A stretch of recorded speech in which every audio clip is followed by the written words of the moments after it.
Yo, what is going on, Cover One crew? Welcome back to the show. Hope everybody is good. I'm always awesome because we're talking NFL draft and we're talking sleepers today. I mean, running backs and wide receivers, so good. There's so much talent in this NFL draft. So far, I've been only dissecting the top-end talent for y'all. I'm going to be trying to go through as many players as humanly possible, even after the draft, to get you to know who these talented players are for your favorite team, not only your fantasy team, but I got two players on my list today for sleeper talent potential in this draft because, I mean, one is a seasoned vet, the other one is still kind of learning on the job because you'll see what I'm talking about, but I do like these players. I think there is some skills and they could benefit in the NFL on the right club. So let's talk first is Dillon Johnson, running back from those Washington Huskies, the national championship runner-up this past season. He stands 6 feet 217, 49 contests, like I said, seasoned veteran when it came to performance, 462 attempts, 2393 in yards,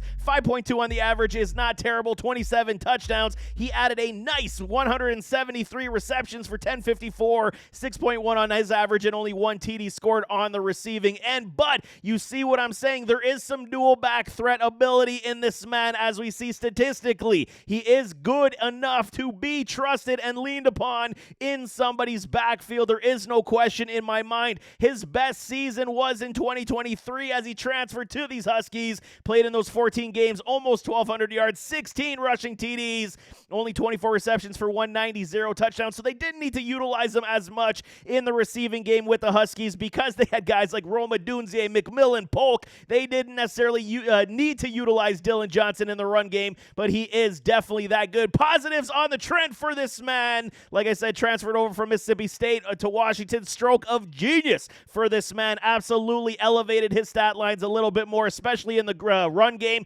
Lost a little bit of traction in the pass game, but we saw what he was able to do with Mississippi State when it came to his receiving ability. Definitely good in that respect, man. Good size and frame, 6 foot 217. He is that very tough physical running back that you are looking for. Can absolutely be that power volume back, goal line upside back you're looking for. Take a lot of volume, take a lot of carries, and be that dude you can lean on in the NFL. No question about that. Two-step accelerators over any kind of, crazy burst and speed that he does have. I mean, okay, he did not necessarily test well in the combine. We'll talk about that in the negatives, but I'm talking the two-step accelerators are definitely there. He does get through the line, you want to say up to the off tackle, and then he's able to at least find the hole and make some noise that way. Slips tackles, breaks tackles, definitely a plus for me. You saw the good side steps, cut steps. I mean, he's able to do that. He's not going to juke anybody out of the pants, and I think that is kind of the MO for a lot of these running backs in this draft class this year, but he does slip the tackles. You go after him higher up on his body, he's definitely bullying you over. You try to slip or tackle him on the legs, he is slipping those tackles, which is what you like to see. When he drops his shoulder, gives you the stiff arm, he is able to do that as well and breaks tackles very well for this man, no question. Like I said, cut steps, side steps, he's not going to be Shady McCoy, but you know what you're getting out of a Dillon Johnson, being that power back, being that goal line upside back, having the ability to catch the ball is very good. Vision, patience, balance, you can sign me up all day long with a Dillon Johnson. It is on film. It is definitely there for him as well. I mean, he's very good in between the tackles, and if this is what you're looking for the, tandem dual backfield approach where you have another scat back type with speed, with wheels that you can spell him out from time to time, Dillon Johnson could aid in being this very good, in between the tackle runner because he does have very good patience and vision to boot. Great hands, like I'm saying, 65 reception career high back in 2022. Very good for Dillon Johnson, and he is that big heart player you're looking for, the guy that's never going to quit. He's going to put it all out there on the field because he played through a numerous amount of injuries this past year, but that's another one where people are going to say, could he handle the workload? He didn't necessarily have this type of workload back with Mississippi State, but he played through a lot of injuries here at Washington, and I mean, for me, that shows a lot of heart, especially the fact he was dying with those injuries, could barely walk at times, and still wanted to be on that field. He's got some negatives, 4.68, on the 40 combine. This is what's going to drop a lot of people's, respect of him. You got to understand what the combine is. Some guys don't test well. Some guys show it better on film, and I think Dillon Johnson definitely shows it a lot better on film than he does in, testing attributes, especially.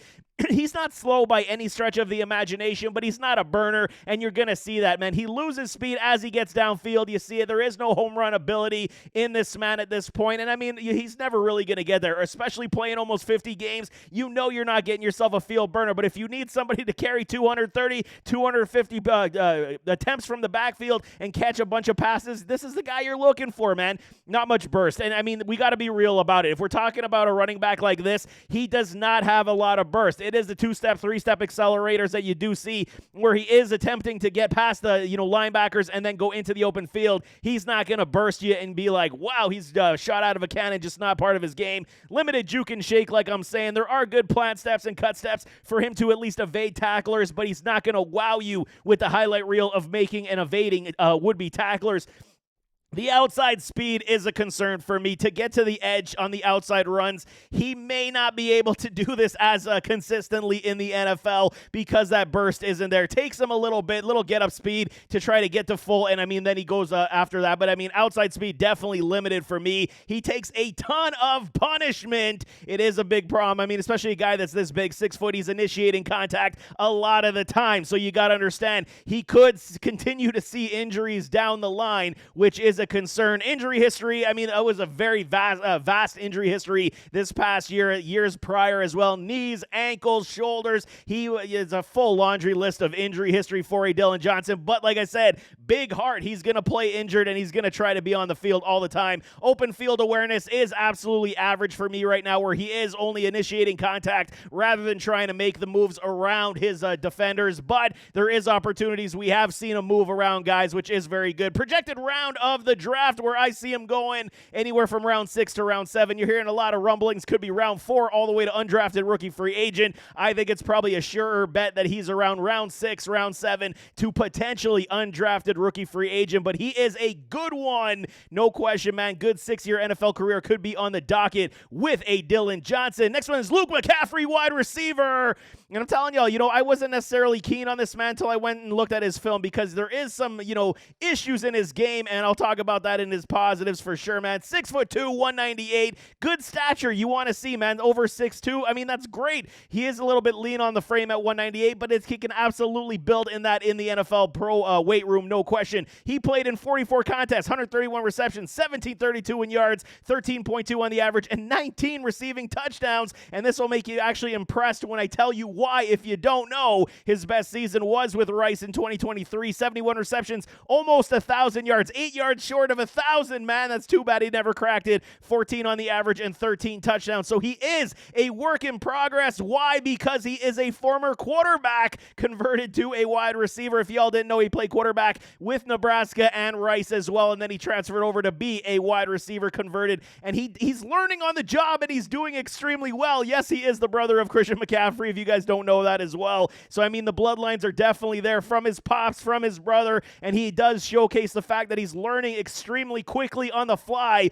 His 2-year career at Rice as a wide receiver, you can see what he was able to do. Like I said, almost 1,000 yards this past year. Yes, lesser competition, but at least he's learning, and he is excelling in his, education at the wide receiver spot, for lack of a better term. Good overall speed. I mean, he's not going to wow you off the paper, but it is good enough. And I think, what he run at a combine, it was like 4.45. So, I mean, it's not, great, but it's not terrible whatsoever. He's not necessarily going to run past everybody, but he's definitely has good enough speed, man. More quick than fast. He is that short strider, very quick steps, very quick feet. More quick than fast is definitely the way I want to talk about a Luke McCaffrey. And I mean, fantastic hands. If you're talking about the hands, it is definitely in the bloodline from his dad, from his brother. They all can catch the damn football. And this is what makes me excited about a Luke McCaffrey, because if he gets into a pro system that understands how to teach him and coach him up, he's going to be that much better, especially with rounding out what he does well with his hands. Just great hands, man. You see a lot of highlight reel one-handed catches, back shoulder fades, contested ability, very good. He's great on those contested grabs as well, man. You got these guys draped all over him, and he's making absolute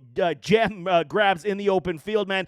Sound open field yak ability. I mean, they utilize him a lot. He's very versatile, short, deep, jet sweeps, screens, crosses, drags. He's very good at all of it already. Is he great? No, because he's still learning, but he's very good And the fact that he's able to at least get to this point of his career where he is learning a new position and excelling in this respect, I think it's an absolute positive. Route tree is good enough for me. Definitely needs some refinement in that as well, just because of sheer inexperience, but he is very good in that as well. He's got negatives coming out the wazoo as well. I mean, he won't outrun most anybody, okay? That's the thing. He's got that quick feet. He's quicker than fast, like I said, but he will likely get caught in the open field. That's just the nature of the beast. He's going to be likely that slot is home in the NFL, you want to say. Bigger slot presence, and I think it will benefit him in the long run. He can round out his route tree, he can round out his releases, and I mean, this is what he's going to be able to do, because if he can catch the football, he can be trusted on third downs, moving the chains, and getting you chunk yard plays, which you're looking for. Still a raw wide receiver improving prospect. I'm giving him plus grades for this because it is definitely, difficult to move from quarterback to go into wide receiver and do what he did on the field. So he's still raw, but he is improving. That's why I got him here at the sleeper mode, because I think once he does get in the NFL, it's going to take him a little bit of time. He could be one of these guys that is trusted upon in the NFL at the slot position. No kidding, man. He can be an easy tackle at times because he overthinks the elusive opportunities. Do I think he's like his brother who can, CMC, that can shake people and make people miss? At times, I've seen it, but it's not probably, in his game. He's there to catch the football, turn upfield, try to run, and then he's going to get tackled. So he overthinks his elusive ability at times where he's trying to say, well, what do I do here? Do I cut? Do I move? And then he gets tackled. So it is one of those situations. It is part of the system of saying getting him more comfortable in the open field after he catches the football to make those elusive plays. Route breaks have round off to him. Don't like that at all. He definitely needs to round this out in the pros. More sharp plant cut steps. Make the defender miss that way. That's why I'm saying, the clear separation issues at times definitely there as well. Because the plant steps aren't necessarily great, he does struggle to remove himself from these defensive backs at times, which is an issue. Press could also be an issue, but the fact he will likely be more of a slot presence, he won't see as much press than he would on the outside. So I think that might be a moot point once we get in the NFL, but I do like his game overall. I mean, release packages, his first step off the line, I think definitely needs work as well. So, I mean, again, he's going to learn. He's going to understand how he has to adapt in the NFL at the wide receiver spot, but he is one of these guys. If you're looking for a work in progress with great hands and potential, Luke McCaffrey is definitely your guy. Projected round for me, round 5 to round 7 to even undrafted rookie free agent. I don't foresee him getting out of this NFL draft, not being drafted whatsoever, but he does have the ability to be out of the draft. But, I mean, round 5 to round 7 is where I would take a Luke McCaffrey. Get him on your roster, coach him up, and he could definitely be one of these guys you're looking for to make some waves as a PPR slot guy. And I mean, he could be some kind of a late round sleeper gem for us in fantasy football. There is no question. But there you have it. That is 2 players I got on running backs and wide receivers for sleepers coming out of this draft. This draft is loaded, y'all, at the wide receiver spot. I'm going to load you guys up with some good scouting reports this week on some of these wide receivers. So definitely stay tuned for that. But nevertheless, as always, don't forget to hit that like button, hit that subscribe button, jump in those comments, give me your thoughts, and we'll see you next time. I am out.